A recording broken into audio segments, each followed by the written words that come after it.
Bien, he querido introducir eh, esta palabra de esta noche con, con este vídeo porque lo que hoy recordamos ocurrió la noche antes de esas celebraciones, que son las celebraciones más importantes para el pueblo de Israel, que es la Pascua, es el Pesaj.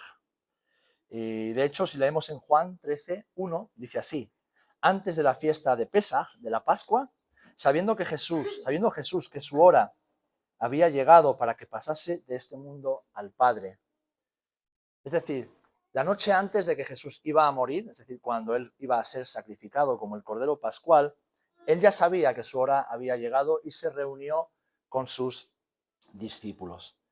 La palabra Pesaj significa pasar por encima, después, no te preocupes, o pasar de largo, y hace referencia a ese momento que acabamos de recordar, que es el momento en el que el pueblo de Israel pintó o untó los dinteles de las puertas con la sangre de los corderos que habían sido sacrificados, para que esa última plaga, que era la plaga de los primogénitos, no tocara a los primogénitos de las casas de Israel. Es decir, Pesaj es pasar sobre o pasar por encima de, y de ahí viene la palabra que nosotros hemos traducido al castellano como Pascua. Nada tiene que ver con el conejito de Pascua, ni los huevos de Pascua, todo es un rollo comercial que nada tiene que ver con la Biblia ni con el mensaje de la palabra del Señor.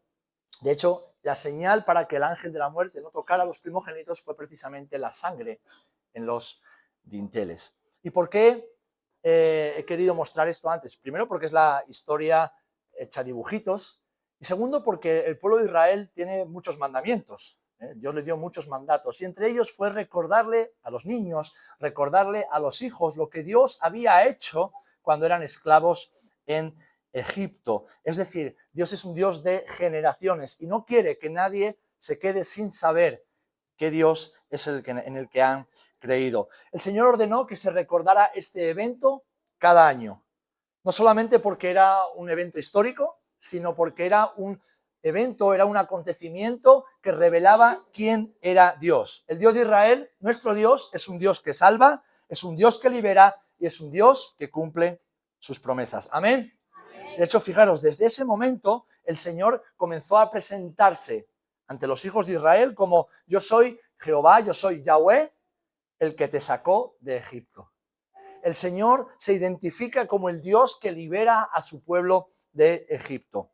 Pero fijaros, esta historia no mira solamente al pasado.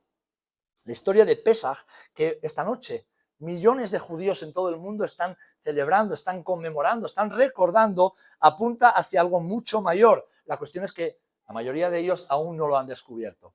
Apuntan hacia el Cordero Perfecto.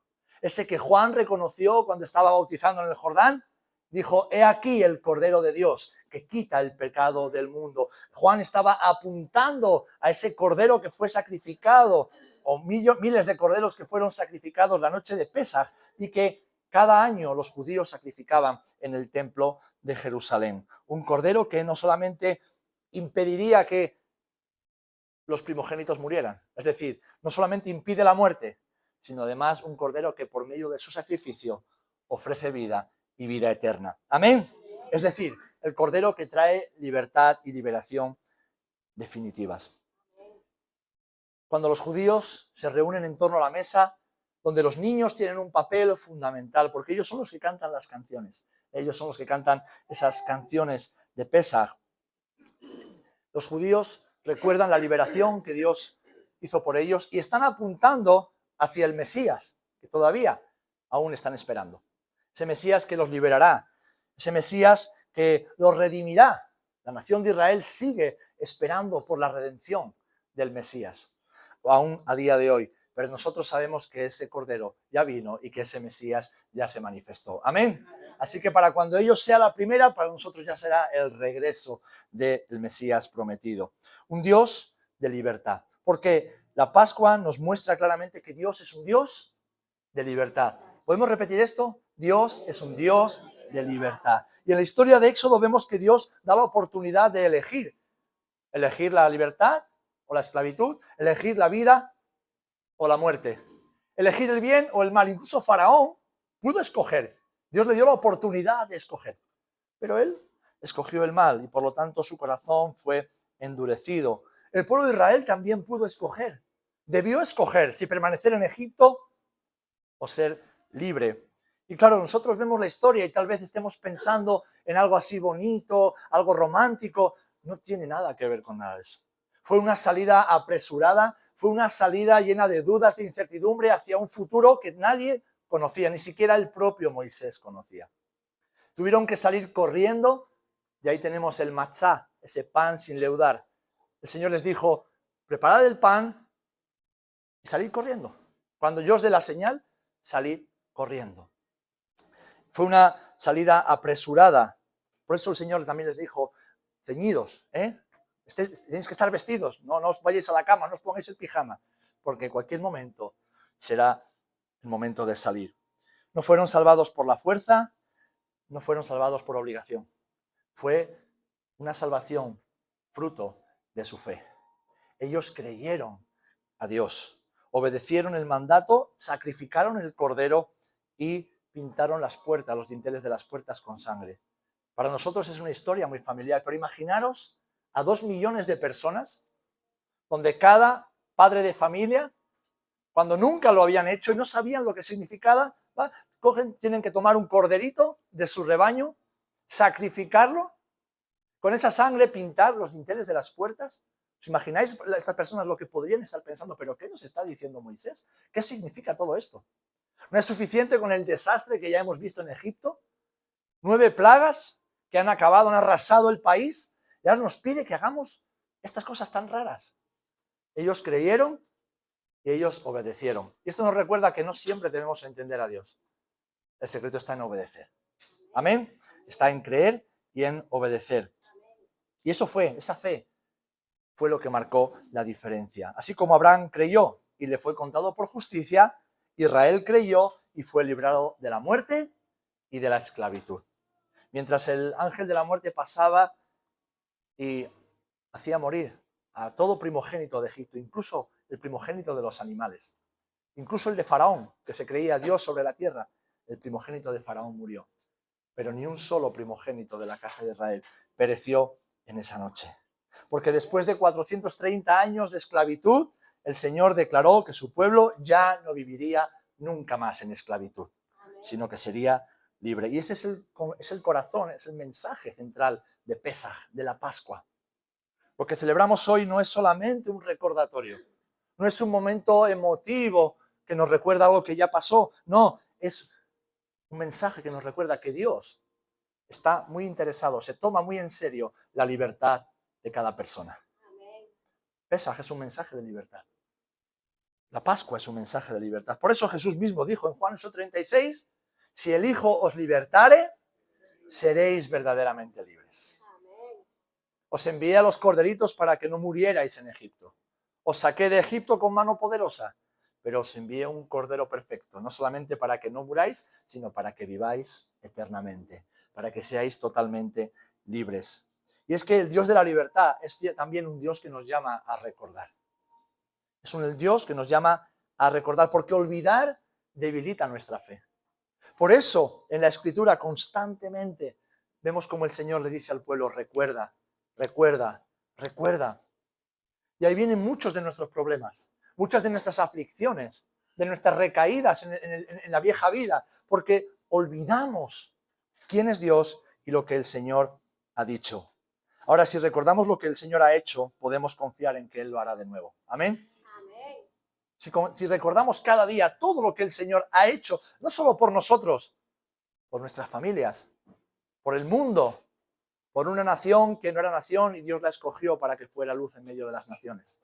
Una nación que fue rebelde y que fue esparcida, pero que 2 milenios después fue reintroducida en la tierra prometida.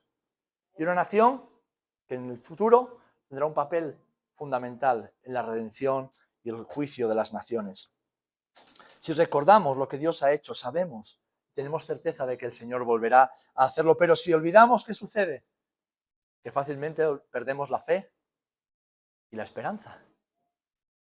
Por eso, Pesaj nos recuerda algo que los judíos en todo el mundo hacen, aún sin conocer a Jesús, aún sin tener la luz de Jesús en el corazón. Ellos recuerdan porque saben que lo que son hoy es parte de su pasado. Es parte de lo que Dios dijo que haría y que ha cumplido hasta el día presente. Y de hecho el Señor estableció la cena de Pascua como una experiencia vívida, o podríamos incluso decir sensorial, que comprende los sentidos, los ojos, los oídos, el gusto, el olfato, el tacto. Una cena llena de símbolos que cada generación debería recordar para no olvidar la historia de Pesaj, la historia de Pascua. De hecho, en inglés, Pascua se traduce como Passover, que significa pasar por encima, pasar sobre. Es decir, una historia en la cual Dios hizo un milagro. Fijaros, la cena de Pascua está compuesta por diferentes elementos. Tenemos las hierbas amargas, tenemos las frutas, la manzana con algo de tipo de mermelada y canela. Tenemos el pan ácimo, el pan machá, el pan sin leudar. Tenemos el cordero.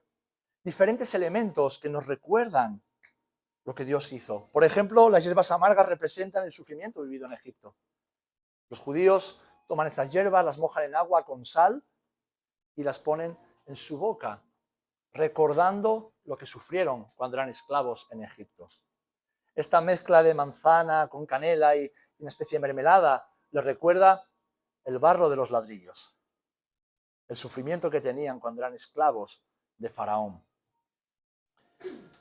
Toman también una especie de mezcla de remolacha con un rábano picante y lo introducen en la boca. Es muy amargo y esto les recuerda la dureza de la vida en el desierto, en Egipto. Pero también toman al cordero y el cordero les recuerda que muchos corderitos fueron sacrificados para que ellos no murieran antes de ser liberados. Por supuesto están las copas y son 6 elementos. ¿Y sabéis cuál es el séptimo elemento? Hay 6 tipos de comida distintas y el séptimo es el pan. Es el matzá, el pan sin levadura. ¿Por qué sin levadura? ¿Qué simboliza la levadura? La corrupción, el pecado, lo que contamina todo. Y el 7, el número perfecto. ¿Quién es el pan de vida? Jesús es el pan de vida. Y fijaros, hacen algo muy bonito. Ellos no toman el pan con una mano. Ellos toman el pan con 2 manos, lo parten y lo introducen en su boca después de orar y dar gracias a Dios por el pan. Lo introducen en su boca con devoción, con reverencia, porque saben que es el pan de vida que Dios les ha dado para que no perezcan. Y lo mismo hacen con las copas. Durante miles de años esta historia se ha repetido una y otra vez y se sigue repitiendo. Esta noche, mientras tú y yo estamos aquí, millones de judíos están haciendo esta cena, están cumpliendo lo que yo te estoy describiendo en este momento. Y sus mentes, sus corazones están proyectándose hacia un evento pasado que también los enfoca en el futuro y lo que el Señor hará. Y mantienen viva la memoria de lo que Dios hizo. Porque cuando un pueblo olvida, un pueblo deja de ser. Por eso es tan importante para nosotros, mis queridos hermanos. Por eso hoy hemos decidido tener este tiempo. No vamos a celebrarlo como lo celebran ellos, porque para nosotros tiene un significado mucho más profundo. Pero tú y yo también estuvimos en Egipto una vez, ¿verdad? El Egipto es nuestro pecado. Es la vida de esclavitud por un pecado del cual no podíamos deshacernos. Había un faraón ahí que nos oprimía, que nos tenía esclavos de sus mandatos. Ese era Satanás, príncipe de este mundo. Pero entonces vino el libertador. Y no fue Moisés, el libertador fue Jesús. Amén. Por eso para nosotros es tan importante recordar cada día y recordárselo a nuestros hijos. Que no somos fruto de la casualidad. Que no somos fruto ni resultado de nuestras buenas obras. Porque somos evangélicos, porque somos buenos cristianos. No, la palabra nos enseña que no hay nada de bueno en nosotros. Ni una sola obra buena hay en cada uno de nosotros. Todo el mérito se lo debemos al Cordero de Dios que fue inmolado por el pecado de la humanidad. Se lo debemos a Jesús. Amén.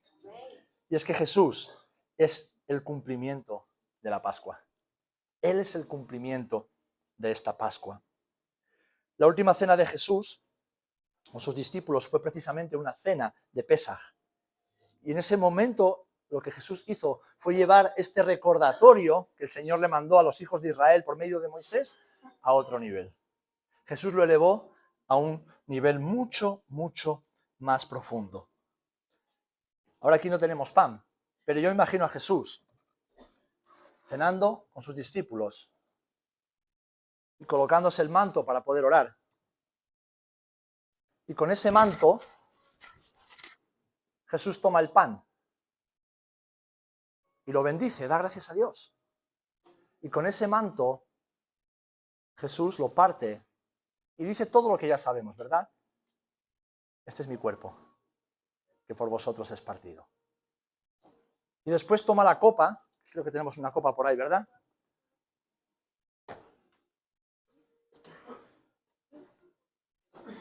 Y después de orar, Jesús tomó 4 copas, porque son las 4 copas de Pesaj.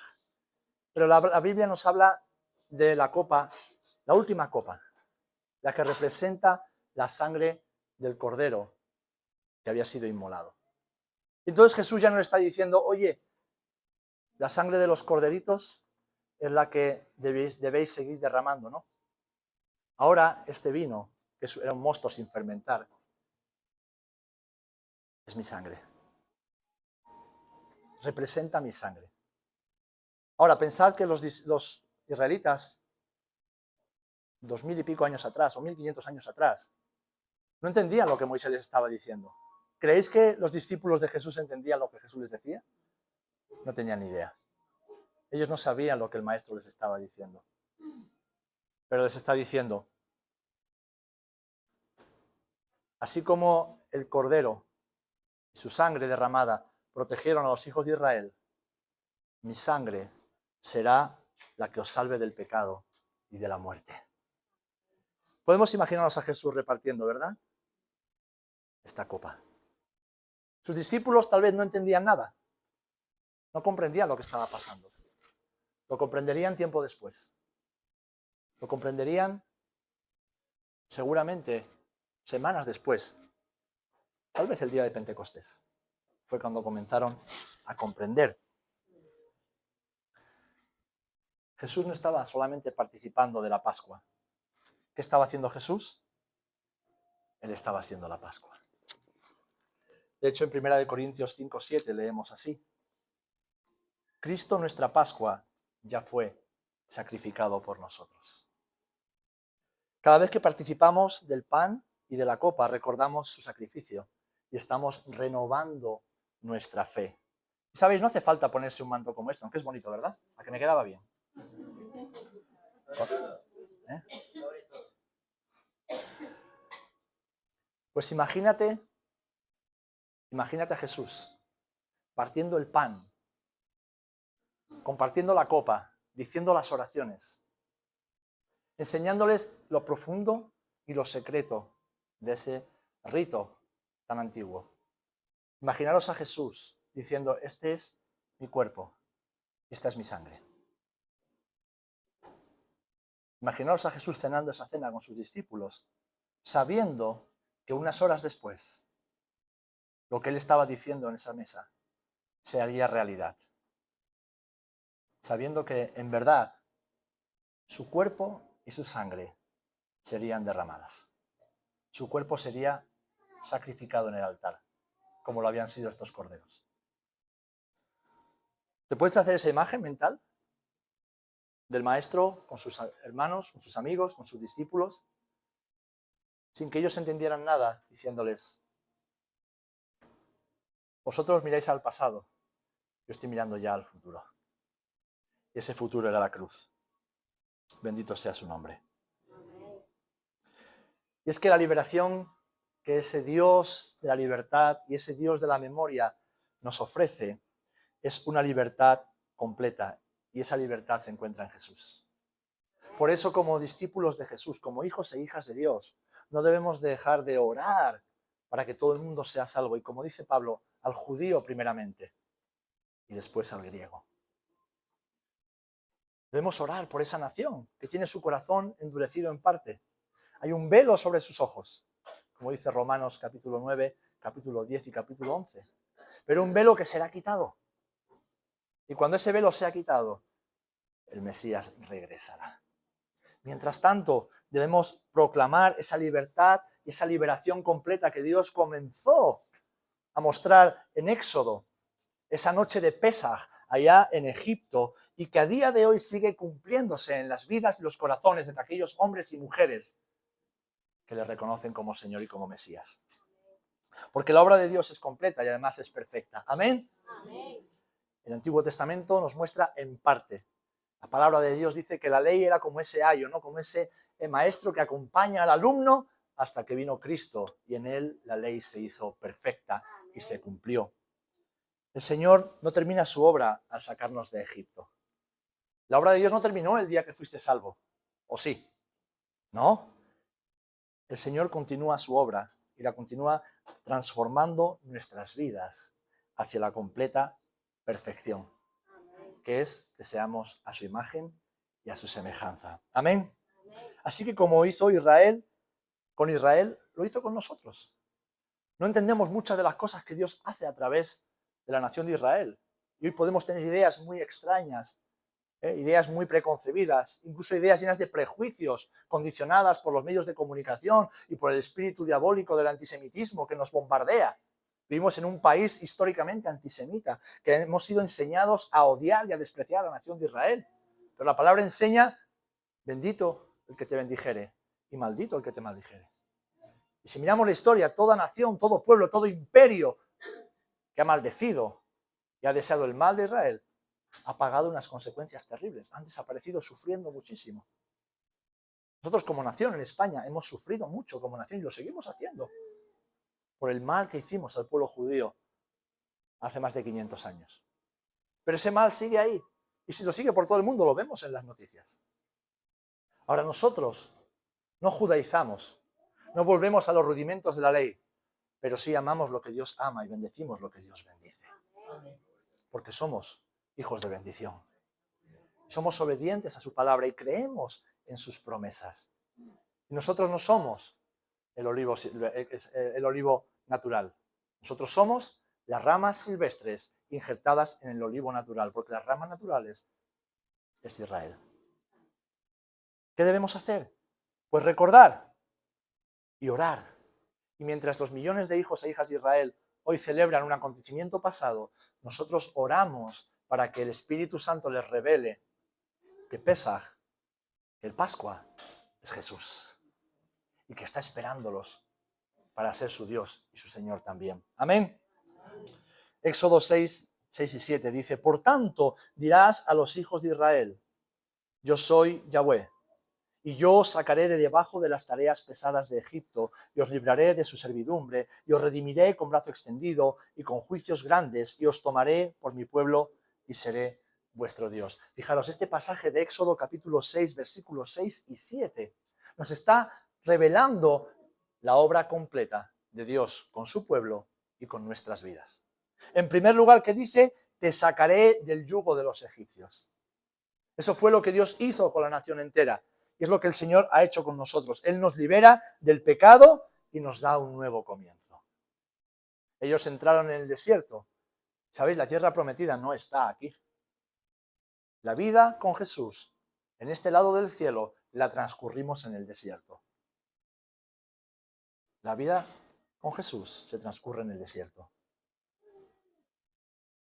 La tierra prometida está en el lugar que Él está preparando para nosotros.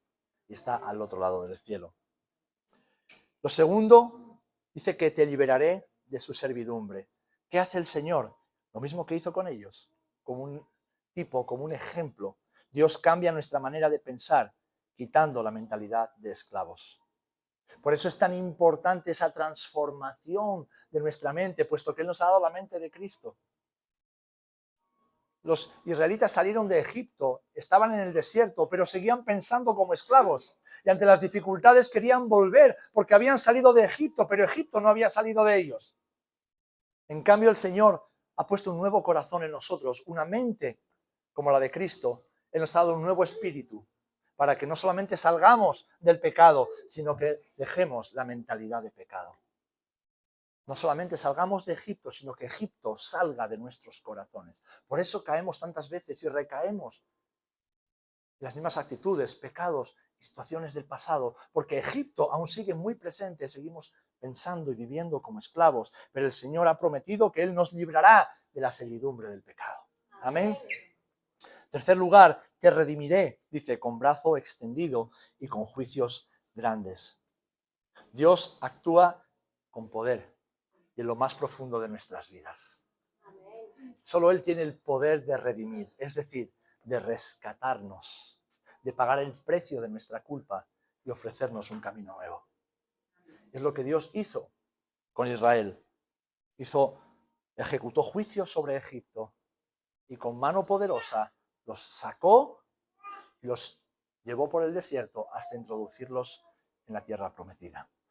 Solamente un Dios todopoderoso puede hacer eso con una nación tan rebelde como la nación de Israel. Pero Él lo prometió y Él lo cumplió. Amén. Lo mismo quiere hacer con nuestras vidas, porque igual de rebeldes somos nosotros, igual de tercos y obstinados somos tú y yo. Queremos ir por nuestro camino, pero el Señor tiene un camino trazado para nosotros. Y Él nos redime, Él paga el precio de nuestra culpa y actúa en nuestro favor con milagros y prodigios. Y en cuarto lugar, dice que te tomaré por mi pueblo y seré tu Dios. El objetivo de Dios, el objetivo del Padre, ha sido siempre el mismo. En Edén perdimos la comunión. Por nuestro pecado se nos robó la intimidad y la relación directa con Dios. Y desde ese momento el plan de redención se puso en marcha. Porque lo que Dios busca es una relación. Una relación. ¿Saben cómo compara el Señor en el profeta Jeremías la relación de Dios con el pueblo de Israel en el desierto? Como un cortejo entre un novio y una novia. El Señor utilizó los 40 años de desierto para conquistar el corazón de esa nación que había escogido por amor. Eso es lo que Dios quiere contigo y conmigo. Que tengamos una relación íntima y que nada impida esa comunión profunda. Pues el objetivo final de la liberación no es la liberación en sí misma. El objetivo de la libertad es la relación. Es que Él vuelva a ser nuestro Dios. Que Él vuelva a ser nuestro Señor. Así que, hermanos, la Pascua no es solamente una historia antigua. Recordamos lo que pasó hace muchos años. Unos 3.200 años. ¡Wow! ¿Cuánto tiempo? 3.200 años. 3.200 años lleva un pueblo recordando lo mismo. Y tiene que ser importante para que sea la fiesta más importante del judaísmo, para que el calendario hebreo comience precisamente en el mes de Aviv, el mes de la Pascua, el mes en que fueron liberados. Tiene que ser importante para que todo gire en torno a ese acontecimiento que nos proyecta al Gólgota. Por eso, el título o el nombre de esta reflexión es de Pesaj al Gólgota. Porque lo que comenzó la noche de Pesaj, la noche de Pascua, allá en Egipto, tuvo su culminación en el Gólgota, en el lugar de la calavera, donde el Cordero de Dios fue sacrificado para liberar a la humanidad del yugo del pecado. La Pascua no es una historia antigua, es un mensaje vivo y actual que debemos recordar cada día. Y esto no significa judaizar, todo lo contrario, significa ser fieles a la Escritura, saber de dónde venimos, saber todo lo que Dios ha hecho para que hoy tengamos todo lo que tenemos. Lo que comenzó en esa noche, allá en Egipto, apunta directamente a la cruz, como os he dicho, y desde la cruz somos proyectados hacia la eternidad. Así que, como la nación de Israel nunca debía olvidar su liberación, nosotros tampoco debemos olvidar lo que Jesús hizo por nosotros. Y debemos compartirlo. Esta noche nos recuerda que debemos compartirlo a cada generación, a cada persona. Todos deben saber que hay una oportunidad de ser libres. ¿Por qué el Evangelio se llama buenas noticias? Porque hay una mala noticia. Y la mala noticia es que el mundo está bajo el yugo de la esclavitud de Satanás. La cuestión es que no lo saben, no son conscientes. Bueno, para eso el Señor nos ha llamado, nos ha enviado. Amén. Porque cuando recordamos, nuestra fe se fortalece. ¿Saben? Cuando yo recuerdo lo que Dios hizo con esos millones de personas en Egipto, y me coloco en la situación real, no en las películas de Hollywood, que todo parece demasiado fácil. Digo, wow, wow. Pero es más, si vamos a Génesis capítulo 15, nos retrotraemos siglos atrás. Hay un momento en el cual, cuando Dios sella su pacto con Abraham, le está revelando que sus hijos serían esclavos en Egipto. Es decir, ya el Señor le está diciendo a este hombre, empieza a interceder, empieza a orar. Cuando recordamos, nuestra fe se fortalece y nuestra vida cobra sentido. Sabemos por qué estamos aquí y sabemos para qué estamos aquí. Sabemos que hay un Dios soberano en cuya mano están los tiempos. Los tiempos de la humanidad, tus tiempos, los tiempos de la Iglesia. Él es soberano. Así que me gustaría concluir con las palabras que Jesús pronunció hace 2000 años mientras cenaba con sus discípulos. ¿Qué les decía después de partir el pan y después de entregarles la copa? Haced esto. ¡Wow! En memoria. Haced esto para recordar quién soy, lo que he hecho y lo que he prometido que voy a hacer. Y esto me gustaría unirlo a las palabras del apóstol Pablo en 1 Corintios 11, cuando está enseñando a la iglesia cómo deben recordar. Dice, así pues, todas las veces que comiereis este pan y bebiereis esta copa, anunciáis la muerte del Señor, anunciáis hasta que Él venga. Es decir, Pesaj, Pascua, que nosotros podemos celebrarla tantas veces como queramos. La palabra nos enseña que podemos participar de la mesa del Señor hasta incluso todos los días. ¿Por qué? Porque todos los días podemos acudir a ese pan y beber de ese vino. Cada día podemos alimentarnos. Jesús lo dijo. Si no coméis mi carne y no bebéis mi sangre, no podéis estar conmigo en el cielo. Estaba diciendo que Él iba a ser ese pan, sin leudad, sin pecado. Ese pan que alimenta. El que comiere de ese pan, les dijo a sus discípulos en Juan capítulo 6, nunca más tendrá hambre. Y el que bebiere del agua que yo les ofrezco, nunca jamás tendrá sed. Esta noche, mientras millones de judíos miran hacia el pasado, nosotros nos proyectamos hacia el futuro. ¿Amén? Hacia un buen futuro. El futuro que Jesús ganó por nosotros en la cruz. Un futuro que comenzó a labrarse en el huerto de Edén e incluso antes de la fundación del mundo. Es que Dios escogió un plan para redimirnos. Y ese plan era que el Hijo, el Cordero Perfecto, fuera sacrificado por todos nosotros. Así que cuando hacemos memoria, cuando recordamos, no lo hacemos con añoranza. No queremos volver atrás, ¿verdad? ¿Verdad? No. Queremos seguir firmes y adelante hacia el futuro, hacia el buen futuro que el Señor tiene para nosotros. Recordando todo lo que Él ha hecho, recordando que Él ha sido fiel, recordando que la historia de Pesaj es una historia de liberación. ¿Amén? Es una historia de transformación. ¿Amén? Y es una historia de comunión. Dios quiere caminar con nosotros. Amén. E incluso el trayecto del Señor en el desierto nos lo recuerda. ¿Qué hizo? Distribuyó a las tribus de 4 en 4, o de 3 en 3, en los 4 puntos cardinales.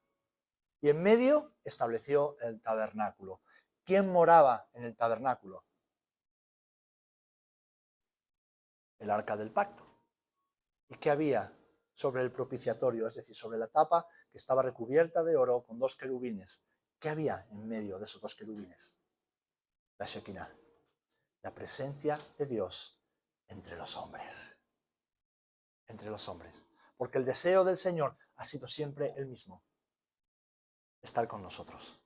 Caminar con nosotros. Caminar entre nosotros. Y que siguiéndole, lleguemos tomados de su mano a casa. Pesaj nos recuerda que Dios vino a hacer lo que tú y yo no podíamos hacer para devolvernos a casa. Y como lo ha hecho con nosotros, Ahora nosotros debemos orar para que aquellos que aún no han conocido, conozcan. Y debemos orar para que esa nación que Dios escogió para ser luz a través de ella a las naciones, para traer al Mesías por medio de ella, también en esta noche puedan tener una revelación por medio del Espíritu Santo. De que ese profeta futuro del que les habló Moisés y le dijo, a él oíd, ese profeta es Yeshua HaMashiach, o conocido en su momento por Yeshua Mitzri, Yeshua, Jesús de Nazaret.